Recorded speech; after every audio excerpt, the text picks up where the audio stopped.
Eso tú, ya no vas a cantar. Sí, ya veré. Pero es que René trae estos chocolatitos y dice que se va a comer unos Kisses y le digo que no son Kisses, que son Hugs. ¿No sabes que se llaman Hugs? No han hecho tan buena chamba de mercadear, que son los Kisses blancos con rayitas negras. A mí me choca el chocolate blanco. Me choca. A mí me encanta el chocolate blanco. Y amo los Kisses y así como me pasa... ¿Toblerone blanco? No, ni lo probaría. Pero el Toblerone normal, o sea, yo cada vez que voy a un aeropuerto, como que es mi... Pero el blanco. No. El grandote. O sea, el Toblerone, pero el blanco. No sé. Pero, o sea, yo, el Toblerone, el único lugar donde me lo compro es o cuando estaba embarazada o en el aeropuerto. Y en el aeropuerto de Monterrey no se puede comprar un Toblerone. O sea, porque en el duty free puedes comprar, pero esos paquetes de 4,000, pero además solo si vas en vuelo internacional. Entonces, cuando voy a Monterrey, nunca me puedo comer mi Toblerone. Pues se derrite el Toblerone en Monterrey. Bueno, pero está dentro del aeropuerto.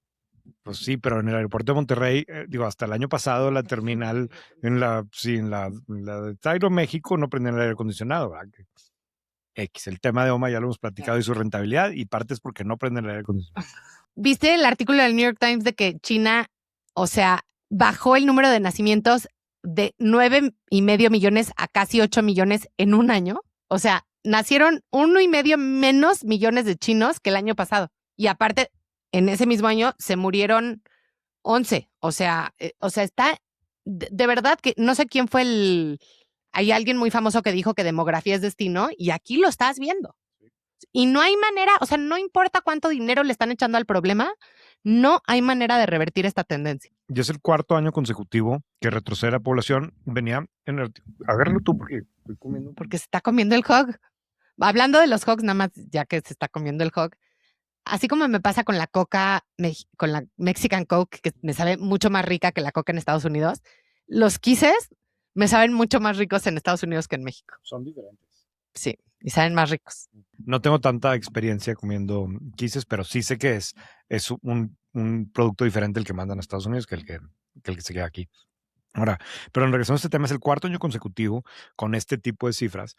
Y el artículo del New York Times habla de cómo han estado implementando todo tipo de medidas. La última que venía y que la gente se burlaba y es que en enero le pusieron impuestos adicionales a los anticonceptivos y a los condones y pues digo, no es como que eso va, no, me va a costar más, entonces déjame tener un hijo.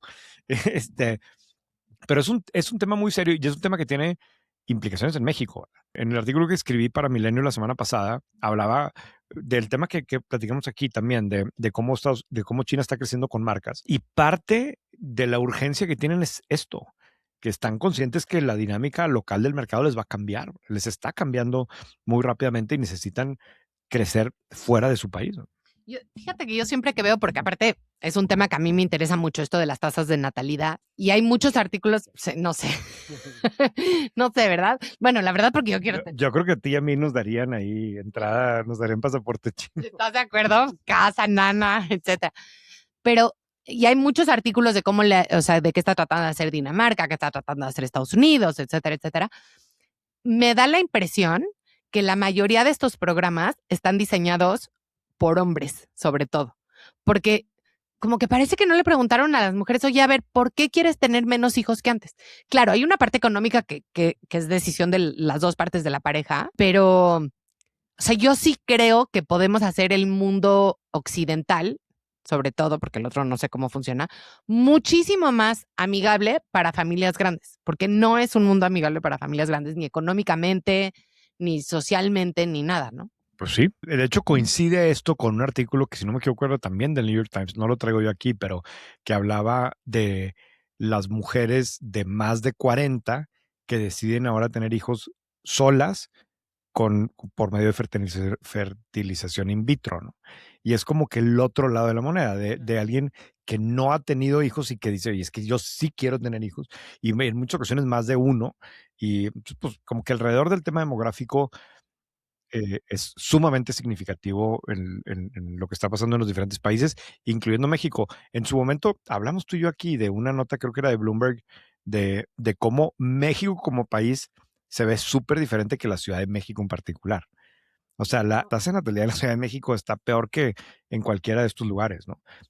Como que cuando ves el dato país no es tan alarmante. Pero si ves particularmente la Ciudad de México, pues se parece más a esto. Pues sí, porque no es una ciudad, digo, a ver, y ahora sí que el burro hablando de orejas, ¿no? Pero si no tienes todo un sistema que yo, la verdad, soy muy privilegiada de tenerlo, tanto familiar como pagado, etcétera, es una ciudad que es muy hostil para las familias grandes. Sí. Este episodio es presentado por Yalo. Hoy las marcas hablan mucho de inteligencia artificial, pero pocas la usan para vender mejor, cobrar más rápido y atender sin fricción. Yalo construyó algo distinto. Agentes inteligentes que operan en canales conversacionales como WhatsApp y que realmente trabajan para el negocio. Su agente de ventas, Oris, está entrenado con cientos de conversaciones comerciales reales. No improvisa, no contesta genérico, vende, da seguimiento y aprende conforme crece la empresa. Esto es especialmente potente en industrias como telecom, e-commerce y servicios financieros, donde la velocidad y la personalización ya no son un lujo. De hecho, el 76% de los consumidores abandona una marca cuando la experiencia no cumple sus expectativas. Empresas que usan Oris han incrementado hasta en 40% sus ventas, a la vez que generan eficiencias en contact centers sin perder calidad. Si quieres entender cómo se ve la inteligencia artificial cuando sí genera impacto real en el negocio, puedes contactar a Yalo en yalo.ai/white paper. Vamos al tema principal de esta semana. Y yo quería esta semana, Carla como que no estaba tan convencida, pero la convencí de hacer un update. Aparte, tú eres la más apasionada del tema de los search funds. ¿Sí? Sí. Es que será que cuando hablamos de search funds no fue hace tanto. A ver, pero ¿por qué? Es la primera vez que oigo que, o sea, ¿por qué crees que estoy apasionada de los search funds? No, digo, no, más que apasionada de los search funds, si mal no recuerdo, porque ya habíamos hecho un episodio de search funds y creo que esa fue idea tuya en su momento. Bueno, pero a mí me interesaba hacer un update, y ahorita platicamos un poco más de la figura de los search funds, pero porque hay un estudio reciente de finales del año pasado que lo hicieron Cerralvo, que es esta firma que se especializa en invertir en search funds mexicana, y Spectra. Se juntaron, hicieron Spectra Investments, que también hace inversiones en search funds, se juntaron para hacer un reporte increíblemente completo de qué ha pasado con los search funds y cuál ha sido su desempeño específicamente en México, Brasil y otros países de América Latina, ¿no? Y por qué específicamente aquí, y en parte tiene que ver con que, aunque ahorita vamos a compartir algunas de las cifras, pero no es que sea una cosa tan gigantesca, pero ha sido especialmente popular entre una parte, en un cierto segmento de emprendedores en México y en Brasil también, pero incluso más en México que en Brasil, que eso es como relativamente raro, ¿no? Nomás para repasarlo así rápido, la figura del Search Fund es este vehículo de inversión que por lo general lo hacen dos chavos que por lo general son, o que históricamente lo hemos visto así, aunque ha venido cambiando un poco, se acaban de graduar de un MBA, muchos en Estados Unidos o en España, y lo que hacen es que van a visitar a un grupo, a una serie de inversionistas, a cada uno le piden una cantidad de dinero ya predeterminada antes. Ese dinero sirve para hacer como un fondito que les va a pagar el sueldo, que estamos hablando de entre mínimo $350,000 hasta un máximo de $800,000, pero donde la media es $468,000, que eso les sirve para pagarse el sueldo por 2 años y hacer una investigación y contratar algo de gente que les ayude y demás. Pero el objetivo de esos 2 años es encontrar una empresa que puedan comprar. Y buscan una empresa con unos ciertos estándares que estos chavos quieren comprar y operar y hacer mucho más exitoso. Entonces, esos 2 años van a estar buscando, por eso son search fund, van a buscar qué comprar, van a tratar de encontrar algo, van a negociar eso y entonces van a tener que regresar después con esos inversionistas que originalmente les dieron el dinero para hacer la búsqueda, a darles derecho de invertir para comprar esa nueva empresa. Eso yo no me quedaba tan claro. Entonces, te dan estos $500,000 más o menos para que durante 2 años busques la empresa con las características que más o menos les pichaste en el memorándum de inversión. Sí. Pero después de eso, yo pensé que estaban ya obligados a que si encuentras una empresa que tenga esas características, como que les haces ya solamente el capital call, o sea, les llamas el dinero para que ya la compres. No. No, porque de entrada no sabes, bueno, obviamente ni qué va a ser, ni cuánto va a costar. Entonces también alguien que pagó un search A lo mejor dice, oye, esa que me trajiste a mí no me gusta esa industria, o es mi competidor, o está muy chiquito para mí, o está muy grande para mí, porque tú puedes regresar, a lo mejor los chavos encontraron, o sea, si consiguieron $460,000, ¿no? Que es la media. Van a ser 100 y 100 de sueldo el primer año, 100 y 100 de sueldo el segundo año, y lo otro, pues, para gastos de oficina o lo que sea, ¿no? Más o menos, ¿no?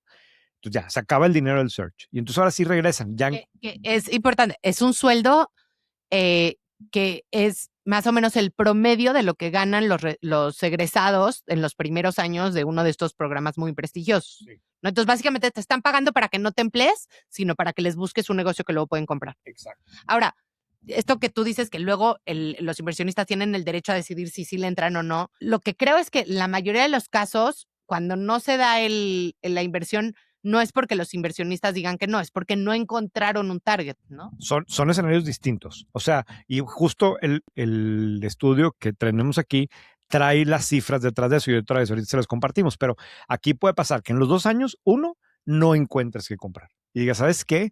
Vi cientos de empresas.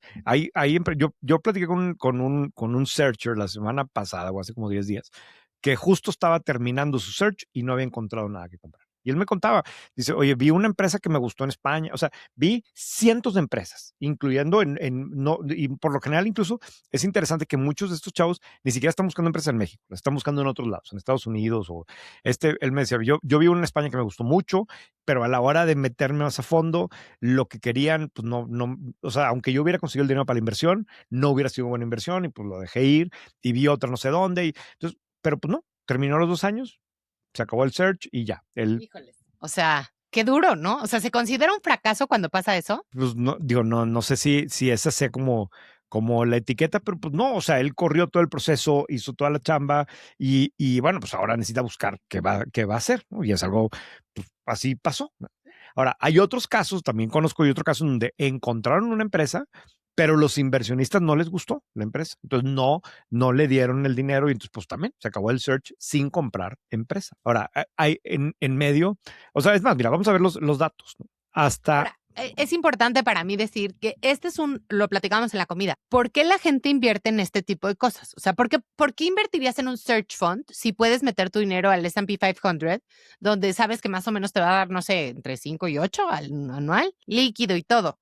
Y me gustó mucho la razón que tú me diste. O sea, pues es un inversionista mucho más sofisticado que tiene todas esas cosas también. Y esta es otra manera de empezar a invertir quizás en algo que se parece más a private equity y demás. Porque, a ver, no terminamos el proceso completo y si quieres, antes de entrar a los números. O sea, vamos a suponer que ya estos chavos fueron y encontraron una empresa que les gustó muchísimo y la convencieron al dueño. Muchas veces es una empresa, son empresas que a lo mejor, ¿por qué la va a querer vender? Pues resulta que a lo mejor no tiene sucesión porque sí buscan empresas que sean rentables. No se trata de comprar algo que no funcione y le voy a dar la vuelta, no, Sí, no. no es un turnaround. No. No es un turnaround. Es un caso de una empresa que sí funciona, pero que ellos creen que metiéndole más cariño, que metiéndole todo el enfoque, que metiéndole, modernizándole y demás, va a valer mucho más. Y ellos cómo ganan dinero, porque el dinero lo pusieron los inversionistas. Entonces, normalmente los searchers ganan dinero en tres como momentos. Uno es, les corresponde una participación a la hora de hacer la compra. Otro es que les corresponde una participación por quedarse a trabajar ahí, que van vesting y van logrando a través de los años. Pero la parte fuerte está cuando se vende, porque la idea es que estas empresas que compran las van a vender en 6, 7, 8 años y las van a ver transformado tanto que van a cotizar a otro múltiplo o van a ver que crecido muchísimo en ventas, etcétera, ¿no? Entonces, en esa salida es cuando realmente los searchers debieran de ganar mucho dinero.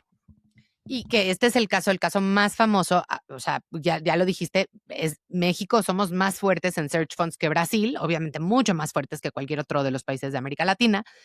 Y el caso más famoso que tenemos es el caso de Agua Fría, ¿cierto? De hecho, hay varios, o sea, hay varios. El de agua fría es que además es muy reciente, ¿no? Porque el de agua fría, y digo, y ese ejemplifica perfecto el modelo del search.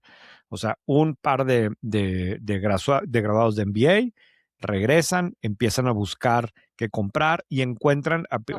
Primero levantan el dinero. Bueno, sí. Primero hacen el fondo como tal y encuentran eh, que la cervecería Cuauhtémoc Moctezuma tenía una fábrica de hielo, que cuando se vende la cervecería a Heineken, pues ahí se va esa fábrica de hielo, que hacían hielo y vendían el hielo. Es un negocio que no era un mal negocio para Heineken, pero pues tú imagínate en el estado de resultados de Heineken, o sea, era el típico negocio que por, sí, no, y que por más ganas que le echara el director general y triplicara el EBITDA, no, ni se notaba, ¿no?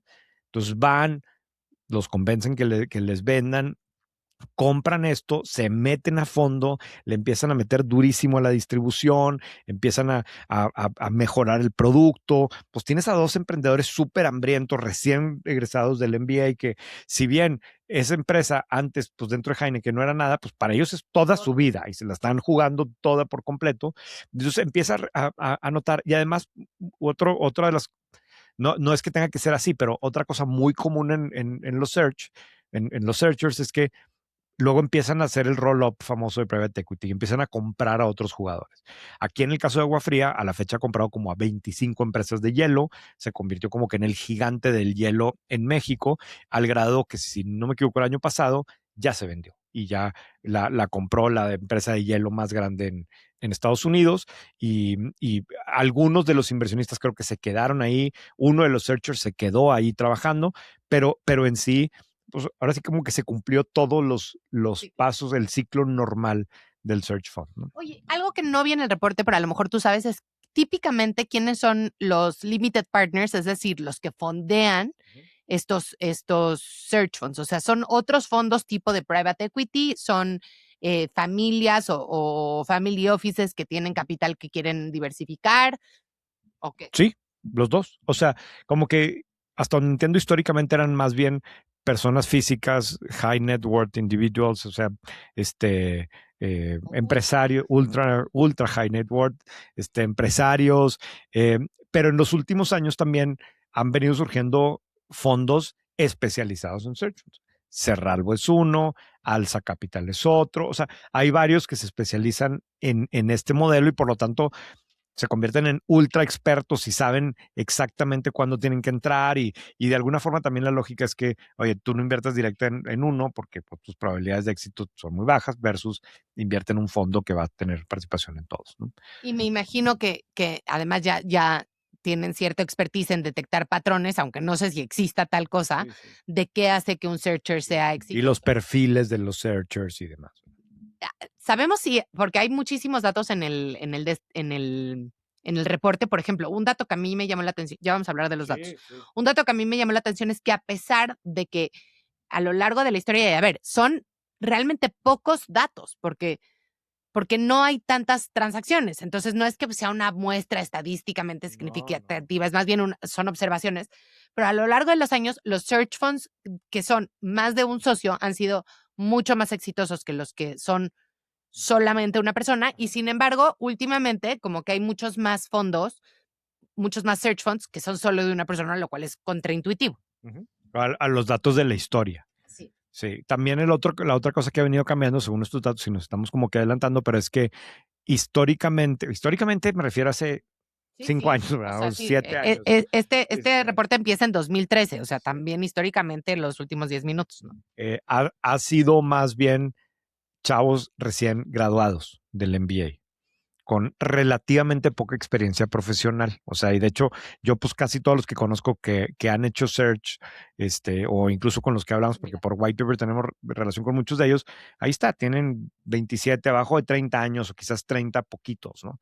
Pero por lo visto eso está cambiando y ahora empieza a haber cada vez más searchers más grandes con más experiencia. Entonces, como que de ser parejas de menos de 30, ahora pareciera que empieza a haber más de un solo searcher de más de 40. ¿No? Sí. Pero a ver, fíjate, empezando por los datos completos. A finales del 2024, hasta finales del 2024, había 169 search funds que empezaron a buscar dinero. 169. De esos, 84 terminaron la fase de búsqueda, resultando en 59 adquisiciones y 25 que no lograron un deal. Así sea porque no encontraron qué comprar o porque no lograron conseguir el dinero para comprar. Entonces, más o menos 1 de cada 3 que consiguen el dinero para buscar acaban no comprando nada. Más o menos. Y luego, hay 48 fondos que a la hora que se hizo este reporte están buscando y 10 que están en proceso de conseguir el dinero original para hacer el search. ¿Sí? O sea, en el momento que le tomaron la foto al segmento. Y 27 que no lograron ni conseguir el dinero. Que arrancaron, no lograron conseguir el dinero y listo. ¿No? Ahora, casi el 70% de los que terminaron la fase de search compraron. ¿No? Y sí, Brasil y México son los dominantes. México lideró la primera ola y ahora Brasil está creciendo más rápidamente.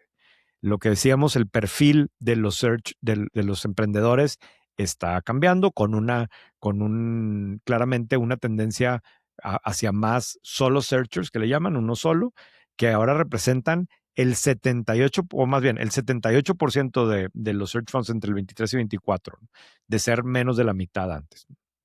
Y que también se correlaciona, como tú dices, con la edad. O sea, en los últimos fondos, más del, ¿qué será? Si sumo esto, son casi el 50% de los fondos están liderados por gente que tiene más de 35 años, cuando antes esto era realmente de chavitos. O sea, si lo vemos en 2013, el 100% tenían menos de 35 años. Entonces ahí sí como que se ha vuelto una cosa atractiva para profesionales que ya tienen mucha más carrera, que también suena lógico, porque yo creo que lo más difícil de esto es encontrar estas empresas, porque además en un país como México no es que puedas buscar en Google, a ver, dame la lista de las 100 empresas de entre tantos millones y tantos millones de ventas. O sea, no existe la información, entonces mucho tiene que ser a través del network. Sí, y luego convencer que te la vendan, porque también, o sea, te estás hablando de empresas que vas a ir y que tienen un dueño o dos dueños que están ahí, que tienen 40 años construyendo ese negocio y llegan dos chavitos recién graduados del MBA y le dicen, oye, te voy a comprar tu negocio y yo lo voy a hacer mejor que tú. El señor de 68, pues no, se va a reír, ¿verdad? Y en la historia sí ha pasado, o sea, el modelo de search sí funciona, pero ahorita vamos a hablar un poquito más, pero para que funcione realmente se tiene que alinear absolutamente todo. Pero sí tiene muchas dificultades. Ahora, en México, por lo general, los sueldos que se pagan durante el search van entre 100,000 y $135,000, más o menos, que es lo que, como decías tú, Carla, pues es como que un salario competitivo para un recién graduado de un MBA de ese tipo de universidades. ¿Verdad? En cuanto a los perfiles, otra de los cambios que ha habido en los últimos años, según este estudio, es que antes había más personas que tenían background financiero. Antes era como el 50% y ahora es solamente el 20%. Y por otro lado, está creciendo tanto los perfiles de gente que tiene experiencia de management como tal. Perdón. O sea, cayó los de finance y está cayendo incluso los de private equity o venture capital backgrounds. Y están creciendo los que tienen más experiencia operando negocios y también quienes ya han sido fundadores, pues, de startups o de otras empresas antes, ¿no? Algunos también consultores y demás. Y ahora sí, esta es la parte como más relevante, ¿no? Sí, ¿qué compran? O sea, ¿qué tipo de empresas están comprando? Mira, ya hablamos del caso del hielo, pero hay ahora sí que de todo tipo de ejemplos. En White Paper tenemos al menos un par de artículos explicando con más detalle y poniendo muchos ejemplos de este tipo de casos. Se los recomiendo otra vez. Si alguien no tiene su cuenta en White Paper, pueden crear una cuenta de prueba en whitepaper.mx, ¿no? Y ahí está todo el contenido que hacemos. Pero yo conozco muchos casos, o sea, desde quien ha comprado escuelas, por ejemplo. Ahora he escuchado varios casos de gente que compra empresas de software que tienen alguna solución de software as a service especializada en una industria y que, pues no sé, es un negocio que ahí estaba y que tiene años sin crecer, pero que tiene una buena plataforma y y demás. Hospitales. Hospitales, ese fue de los primeros, si no me equivoco. Bodegas refrigeradas fue un caso que conocí también. Hay casos de fábricas, no son como que los más comunes, pero también existen de ese tipo de cosas. Eh, Muchos han querido, bueno, medios de comunicación, hay algún caso por ahí. Algo que no me gustó de este reporte es que no viene una lista. O sea, yo quisiera saber de estas compañías que no son tantas, ¿no? ¿Cuáles son las que compraron? Pues sí, digo, yo te puedo conseguir eso, pues incluso en el de White Paper, en el artículo que no lo tengo aquí enfrente, pero vienen muchos ejemplos, ¿no? Y digo, te tienen que poner algún nivel de anonimidad en esto, ¿no? Si no, pues nadie les daría información. Y no es tan difícil encontrar qué tipo de empresas han comprado, pero todo lo que es bien importante que siempre lo que compran tiene unas características muy similares. O sea, buscan ingresos, bueno, negocios que estén en números negros, que tengan ingresos predecibles y más o menos recurrentes, que tengan X, o sea, hay una serie de parámetros con los que están buscando. De hecho, a mí me pasa por White Paper que de repente me busca gente que me dice, oye, me llegó una carta de unos que como que no entiendo qué es, que dicen que me quieren comprar y claro, y luego una vez que los encuentra alguien, el señor que tiene un negocio de X tipo, ¿no? Le empiezan a llover las cartas porque resulta que su negocio cumple con lo que están buscando los searchers, entonces todos van y dan con ese mismo negocio, ¿no? Hace poquito pasaba con call centers, andaban comprando call centers, entonces tengo un amigo que tenía un call center y lo empezaban a buscar por todos lados porque cumplía lo que estaban buscando. Oye, y fíjate que ahorita que estaba buscando el artículo, me topé con un reporte que nos mandó en 2024 Germán Canale, ya ni me acordaba, de Stanford. O sea, este es un reporte global, pero por ejemplo, habla de cuáles son las principales razones para que una vez que ya encontraste la empresa, no se dé la adquisición. Y está interesante, fíjate, las principales razones son, encontramos algo durante el due diligence que algún muerto adentro del armario, ¿no? Eh, la evaluación. La tercera más común es el vendedor, o sea, el dueño de la empresa se echó para atrás. La cuarta es, como tú dices, muchos search funds se enteraron y entonces perdimos la guerra de bidding. Y solo la quinta es los inversionistas no quisieron fondear la inversión. Aún así es el 25% de las veces, pero está interesante esto. Sí, claro. Otros datos que me llaman la atención aquí. Uno es cuánto pagaron por las empresas, cuánto les costó. O sea, bueno, a ver, primero, el cuánto les tomó comprar. Entonces, en promedio, en los últimos años fue 21 meses, 25 meses, 20 meses, más o menos por ahí. O sea, muy raro que alguien pudiera comprar antes de un año, y más bien, pues casi el periodo completo de los 2 años. Segundo, cuánto les costó comprar la empresa. Y aquí sí hay también unas variaciones gruesas, ¿no? Entre el 2017 y 2010, es que también son bien poquitas transacciones, pero bueno, sí. Entre 17 y 18, 8.4 millones por empresa. Luego, entre 19 y 20, 16 millones de dólares por empresa. Entre el 21 y 22, 9 millones de dólares por empresa. Y entre 23 y 24, 17 millones, 17.4 millones de dólares por empresa. O sea, pues entre 17 y 8, ¿no? En los últimos años, lo que terminaron comprando, que son empresas que traían ventas de entre 5.4 y 8.2. Más o menos, y para la gente que luego, o sea, a mí en Shark Tank una de las preguntas que más me hacen es, ¿cómo calculas la evaluación? Y entonces siempre digo, bueno, es que a ver, una empresa tradicional que no es Tesla, que no es SpaceX, que no es Google, etcétera, pues debería de valer entre 1 y 2 veces ventas, lo cual aquí te lo ves clarísima, o sea, el múltiplo de lo que compraron entre las ventas está entre 1.5 y 2 en los últimos 10 años, y en cuanto a EBITDA está entre 3 y 7, ¿no? Sí, 7 es la que más. Hace sentido porque estas son empresas tradicionales, o sea, nadie aquí está comprando una empresa que va a lanzar cohetes al espacio, son empresas tradicionales que tienen una historia que seguramente el crecimiento que tienen es moderado, ¿no? Entonces hace sentido. Sí, y hay mucha historia también y demás, ¿no? Y ahora sí, ¿cómo les ha ido? Entonces, los reportes lo que encontraron en este reporte es que de los fondos que compraron una empresa, 87% están generando números positivos, retornos positivos, y un poquito menos del 13% están en pérdidas. O sea, la gran mayoría están generando números positivos, que no significa que vayan a dar la rentabilidad que necesitan para ser realmente un éxito, pero por lo pronto están operando negocios que funcionan. Ahora, de los que están generando retornos positivos, el 3% están generando retornos arriba de 10x, que esos son los que nos enteramos, ¿no? Al que le va extraordinariamente bien. El 27% consigue entre 5 y 10x, que es muy bueno. Una tercera parte, entre 5 y 10 veces, debe ser gigantesco. 35% entre 2 y 5 veces y otro 35% entre 1 y 2 veces. Y de vuelta, son pocos datos, entonces está difícil decir, esto es lo que hace cualquier search fund, pero pues por lo menos la experiencia ha sido relativamente exitosa en México y en América Latina. Y de los que están perdiendo dinero, el 60% fue una pérdida parcial y el 40% fue una pérdida total.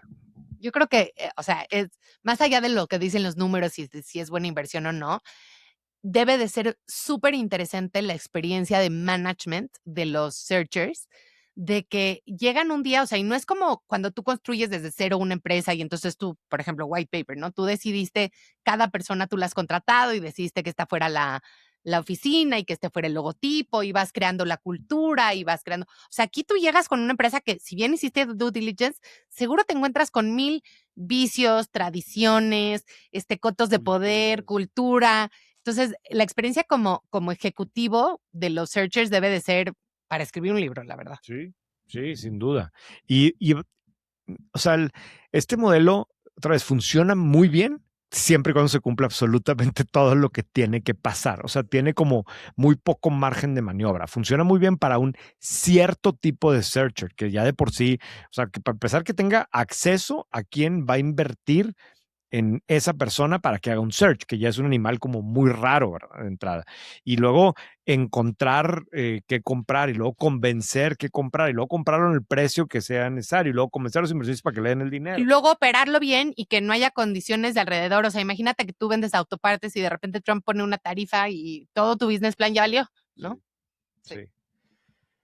Muy bien, pues es una actualización de los search funds. Les ponemos la liga para que puedan ver el reporte completo. Trae muchas gráficas y trae más datos de lo que nosotros mencionamos aquí, pero a todos los que les interesa emprender por este tipo de modelo o ver cómo funcionan, vale la pena.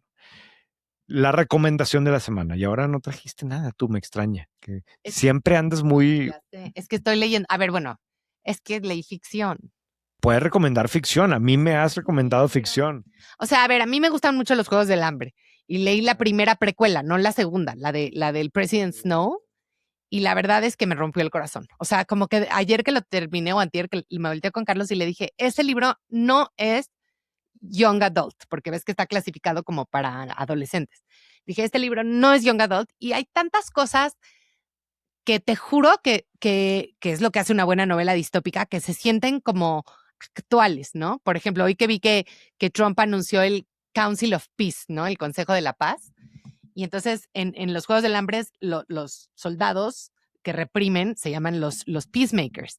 Entonces como que me bajoneó, pero bueno, leí los Juegos del Hambre, la precuela del President Snow, y si les gusta y tienen el corazón listo para verla, pueden hacerlo. Me acabo de acordar ahorita que dijiste de Trump, que quería decir esto hoy en el podcast y no encontré, pero digo, aquí nunca hablamos de temas de política y no es el caso, y de hecho no quiero hablar de Trump, pero hoy en la mañana que estaba viendo el New York Times, me impresionó lo que estamos viviendo en esta época. Fíjate, le tomé 3 screenshots a las primeras 3 pantallas del New York Times.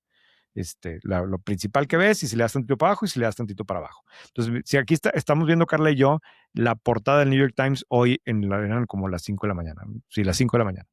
Y entonces hay 1, 2, 3, 4, 5, 6, 7 notas. De esas 7 notas, Trump sale en el título en 1, 2, 3, 4, 5, 6. De las 7 en 6.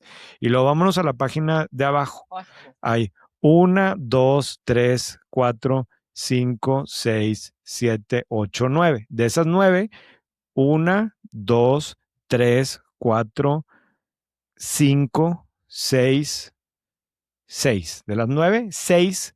Pero aquí hay aparte 5 fotos de Trump en esta parte, ¿no?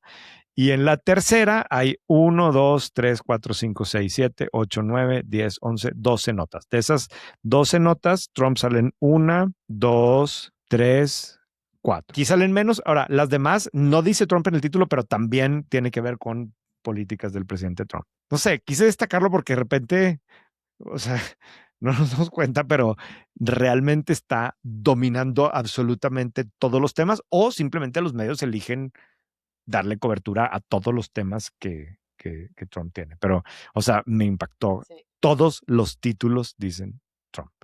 Y de medio de, desde cosas de risa, que Saturday Night Live hizo no sé qué, hasta que el tema de la economía, hasta el tema obviamente de Greenland, y que si Dinamarca, y que si Davos, y que la madre.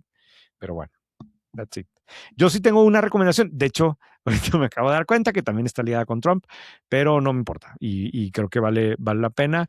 Para quienes quieren estar mejor enterados de lo que está pasando en el mundo, hay un episodio relativamente nuevo de Planet Money, que es este podcast, que a mí me gusta porque es cortito, duran como media hora. Son temas súper random, pero lo hacen como, no quiero decir chistoso, pero muy amigable la explicación. Y se trata de Venezuela y Chevron y todo el tema del petróleo, ¿no? Y sirve demasiado bien para tratar de entender lo que está pasando actualmente con Venezuela. Digo, no se mete nada a la situación actual, pero te explican cómo fue la historia del petróleo en Venezuela, cómo fue cambiando a lo largo de las décadas, por qué Chevron, siendo una empresa americana, se quedó y es la única que ha estado ahí de manera perpetua y la hacen de una manera como muy amigable. Entonces ya ves que el típico meme que ponen de que ahora yo voy a ser experto en no sé qué. Entonces con esto no es que seas experto, pero te juro que sí vas a saber un poquito más que el que nomás está recibiendo información de Instagram. De TikTok, sí, totalmente. Pues bueno. ¿Terminamos? Nos vemos la siguiente semana. Nos vemos la siguiente semana. Gracias, Carla. Bye. Este episodio es presentado por Yalo. Hoy las marcas hablan mucho de inteligencia artificial, pero pocas la usan para vender mejor, cobrar más rápido y atender sin fricción. Yalo construyó algo distinto. Agentes inteligentes que operan en canales conversacionales como WhatsApp y que realmente trabajan para el negocio. Su agente de ventas, Oris, está entrenado con cientos de conversaciones comerciales reales. No improvisa, no contesta genérico, vende, da seguimiento y aprende conforme crece la empresa. Esto es especialmente potente en industrias como telecom, e-commerce y servicios financieros, donde la velocidad y la personalización ya no son un lujo. De hecho, el 76% de los consumidores abandona una marca cuando la experiencia no cumple sus expectativas. Empresas que usan Oris han incrementado hasta en 40% sus ventas, a la vez que generan eficiencias en contact centers sin perder calidad. Si quieres entender cómo se ve la inteligencia artificial cuando sí genera impacto real en el negocio, puedes contactar a Yalo en yalo.ai/white paper.